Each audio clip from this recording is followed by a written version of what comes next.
Viral ketiduran di ATM sampai pagi, pria ini tak sadar sepeda motornya dibawa kabur. Beredar rekaman CCTV yang memperlihatkan seorang pria tertidur di ruang mesin anjungan tunai mandiri atau ATM. Pria tersebut tertidur di ruang mesin ATM sampai pagi hari hingga pria tersebut tak sadar motor yang diparkirkannya di luar raib di gondol maling. Kejadian apes yang dialami oleh pria itu terjadi di gerai ATM di Jalan Nusantara, Pancoran Mas, Kota Depok pada 6 Mei lalu. Dalam rekaman CCTV itu, tampak seorang pria yang mengenakan hoodie berwarna oranye dan celana pendek berwarna hitam.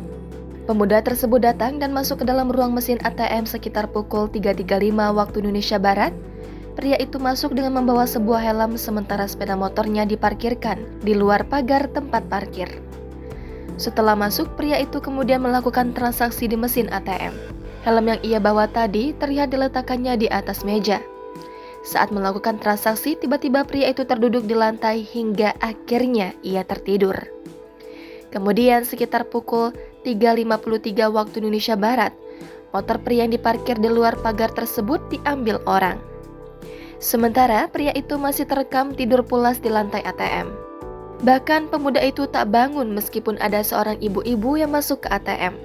Pria itu baru bangun ketika seorang petugas datang dan masuk ke ruang mesin ATM hendak membersihkan tempat tersebut. Pemuda itu sempat duduk lebih dulu untuk mengumpulkan tenaga. Ia pun bangun mengambil helm dan kemudian berjalan keluar. Namun sayangnya, sepeda motor yang ia parkirkan sebelumnya sudah raib diambil orang. Video rekaman CCTV yang memperlihatkan pria tertidur di ruang mesin ATM itu kemudian viral di sosial media.